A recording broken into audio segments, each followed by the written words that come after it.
Sa duha ka sagunsong tuig giila sa World Travel Index, ang Davao City isip #1 best travel destination sa Pilipinas.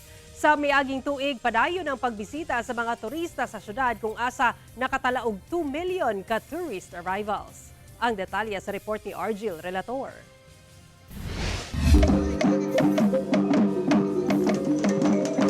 Mga suruyanan nga nagahulagway sa mabungahong kultura, kasaysayan ug kinaiyahan.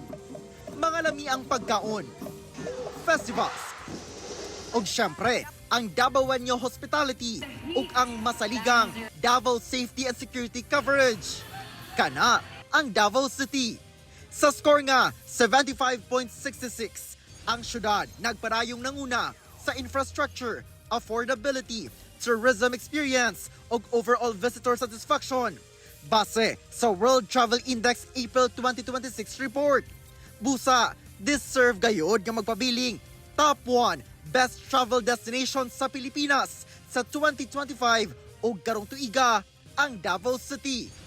Ning bag-ulang gilusad sa Davao City Tourism Operations Office ang bagong tourism circuits aron dunay bagong experience ug more reasons nga mobisita ang mga turista sa syudad. While nag-increase itong tourist arrivals, nagadagan po ng experiences sa mga travelers, no? And syempre, kami ang mga efforts na limited to like the big events. Ang katog yung efforts sa ato mga establishments, mga SMEs, labi na sa kanang kung asa matulog ang mga travelers, kung asa sila mag-dine-in, o kung asa na experience, no? Katog yun ang mas ato ang ginapangalagaan o ginasuportahan, no? Sa miaging tuig, ana asa 2 million ang tourist arrivals sa syudad. Gani karong first quarter pa lang sa 2026, doon na nakitang 17% ka increase kung itandi sa samang period sa milabay nga tuig. Lakip sab ang parayong ginapahigayon nga meetings, incentives, conferences ug exhibitions o mais sa syudad. Actually, gikan ka sa March antod sa June, no, na atong na-project, dagan kayo mga may tabo nga expose of conventions diri sa Davao City. And malipayon ta because kini nagpamatuod lang na ganahan sila diri mo bisita. Very ready ta kay daghan tag hotels diri o daghan tag convention centers.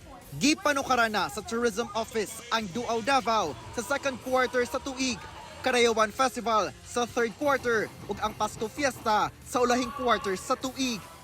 Kauban si Melchor Awing sa kamera. Ako si Argil Relator.